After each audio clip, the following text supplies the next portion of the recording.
Question number 11 देखो हमारे यहाँ क्या कह रहा है। The value of 18% of 15% of 25/9 of 3800। कुछ नहीं करना भाई, यहाँ पे परसेंटेज बस आपस में मल्टीप्लाई करना है। स्क्रीन पे सॉल्व करने वाला सवाल है ये। देखो परसेंटेज से अगर मैं काट सकता हूँ, देखो इसका परसेंटेज से दो जीरो कट जाएंगे, है ना। अब ये परसेंटेज कुछ और नहीं, इसका मतलब यहाँ पे 100 है।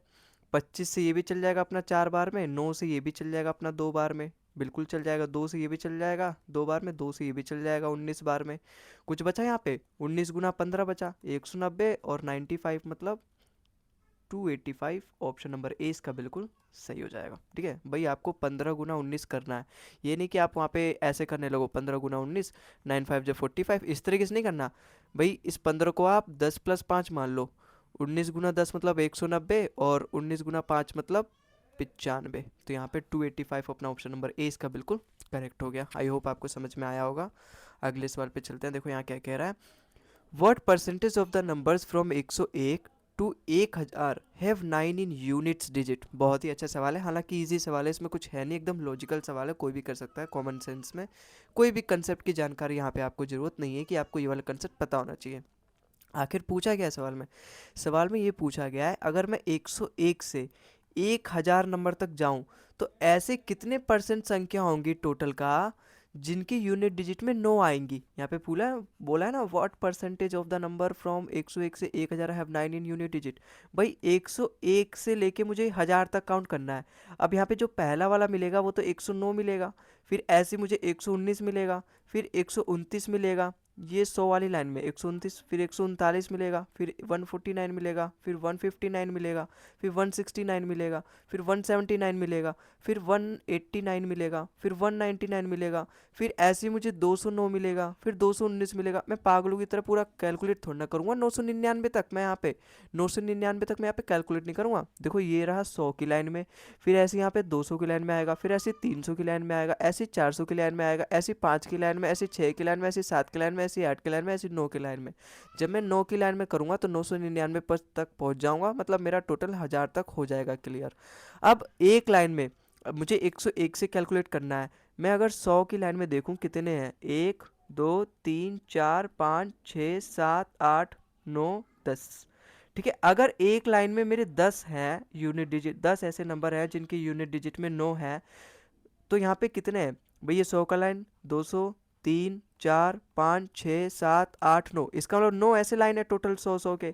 उसमें हर एक लाइन में 9 9 यूनिट डिजिट 9 बार आ रहा है, 10 बार आ रहा है। ऐसे 9 लाइन है, 9 का मैं 10 से मल्टीप्लाई कर दूं, इसका मतलब मेरे कुल ऐसे 90 नंबर हैं जिसका यूनिट डिजिट कितना आ रहा है, 9 आ रहा है। और टोटल नंबर कितने होंगे मेरे भाई, ये तो टोटल मेरे वो पता चल गया कितने ऐसे नंबर है जिनके यूनिट डिजिट में 9 आ रहा है। और यहाँ पे 101 से लेके 1000 तक कितने नंबर है टोटल, 900 नंबर। क्यों मैं 900 नंबर फाइंड कर रहा हूँ, क्योंकि मुझे यहाँ परसेंटेज निकालना है। परसेंटेज हमेशा बेस वैल्यू को लेके निकाल जाती है, और बेस वैल्यू क्या होता है, उस टोटल नंबर में से कितना नंबर है। तो यहाँ पे नीचे टोटल नंबर आता है, टोटल नंबर है कितने, 900। इसका मतलब 900 में से कुल 90 ऐसे नंबर है जिनका यूनिट डिजिट 9 है, तो मुझे इसी का परसेंटेज फाइंड करना है। देखो जीरो से ये आगे के जीरो कट गए, 1/10 बचा, मतलब 10%। ऑप्शन नंबर ए इसका बिल्कुल सही हो जाएगा। इसका मतलब मैं 101 से लेके 1000 तक अगर गिनती करूँ तो कुल 10% ऐसे नंबर होंगे जिनका यूनिट डिजिट 9 होगा। आई होप आपको ये सवाल समझ में आया होगा, प्रीवियस ईयर में पूछा गया था। अगले सवाल पे चलते हैं। देखो यहाँ क्या कह रहा है, यहाँ पे कुछ नहीं है, यहाँ पर आपको केवल काटना है। क्वेश्चन नंबर 13 में भाई देखो कैसे काटना है। देखो जीरो से जीरो गया, 15 से ये 15 का स्क्वायर है, 15 बार में चल जाएगा, बिल्कुल चल जाएगा। देखो अगर मैं ये परसेंटेज को नीचे ले आऊँ, सपोज 100 है, तो 15 से ये 2 बार में चल जाएगा। और 50% ऑफ दो, भाई 50% मतलब आधा, दो का आधा क्या होता है, एक होता है। इसका मतलब ये टोटल अपना एक बन गया। अब ये कुछ नहीं यहाँ पर बचा, ये कुछ अब यहाँ पे नहीं बचा।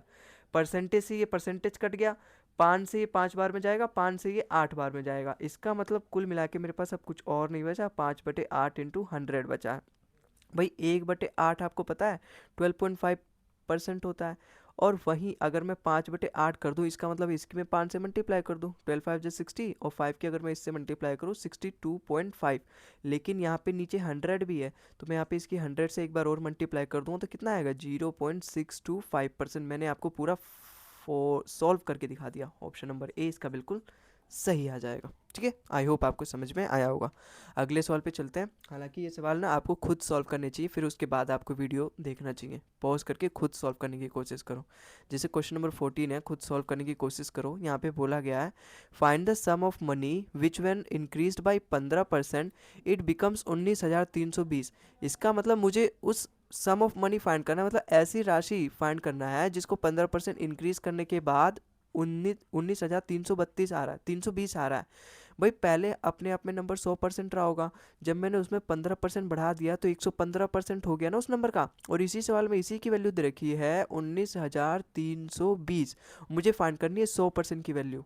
आई होप आपको समझ में आएगा। इसी को आप रेशो से भी कर सकते हो।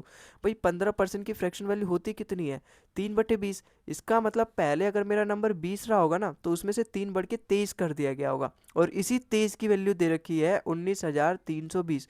तो मुझे 20 की वैल्यू फाइंड करनी है। आई होप आपको समझ में आएगा। पहले मेरा 20 था, उसमें उसका 15% बढ़ा के 23 कर दिया, और बढ़ कितना गया 19,320। तो मुझे 23 की वैल्यू दे रखी है, 20 की वैल्यू फाइंड करनी है। देखो यहाँ से भी मैं फाइंड कर सकता हूँ। 23 से कितने बार में जाएगा, 23 अट्ठे 184, कितना बचा 6 3 9 और 2 92, 23 चौका 92, इसका मतलब 840 गुना है। तो 20 का भी 840 गुना अपना पहले वाला नंबर रहेगा। डबल जीरो तो देखो आएगा ही, और डबल जीरो केवल अपने दो ही ऑप्शन में है, ऑप्शन नंबर बी और सी, तो यहाँ से ऐसे कट जाएगा। और 4 2 8, लास्ट में तो 8 ही आएगा, और 8 2 16, इसका मतलब 16,800 अपना ऑप्शन नंबर ए इसका बिल्कुल सही आएगा। आई होप आपको ये सवाल भी समझ में आया होगा। मैंने आपको परसेंटेज मेथड से भी बताया और रेशो मेथड से भी कैसे करते हैं बताया। अगले सवाल पे चलते हैं। अगला सवाल देखो हमारे यहाँ क्या कह रहा है, और बहुत ही कॉमन तरीके का है। हालांकि पहले पूछा जाता था, अब इससे ऐसे सवाल बहुत कम आने लगे हैं क्योंकि बहुत इजी हैं। ठीक है, हालांकि आपको एमटीएस और ये जीडी वगैरह में ऐसे सवाल देखने को मिल जाते हैं। Two numbers are less than third number by 30% and 37% respectively, by how much is the second number lesser than the first number. CGL में ऐसे सवाल बहुत ही कम आते हैं।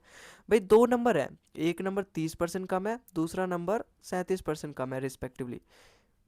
एक नंबर से, जैसे मैं यहाँ पे ए नंबर मान लेता हूँ, सपोज कोई भी नंबर अपने आप में 100% होगा, 100% होगा। उससे जो हमारा पहला नंबर दूसरा नंबर, पहला नंबर 30% कम है। 100% से 30% कम मतलब 70% है वो अपने आप का। और 37% कम मतलब 63% है। ये आ गया अपने दोनों नंबर का रेशो। और मुझे यही पूछा है by how much the second number lesser than the first number. मतलब ये जो 63 है ना, दूसरा वाला नंबर पहले वाले नंबर से कितना परसेंट कम है। भाई कितना परसेंट कम है, 70 से 7 ही तो कम है ये, और 70 नीचे बेस आ जाएगा क्योंकि मैं 70 से कंपेयर कर रहा हूँ, पहले नंबर से कंपेयर कर रहा हूँ, तो 7/70 आ जाएगा।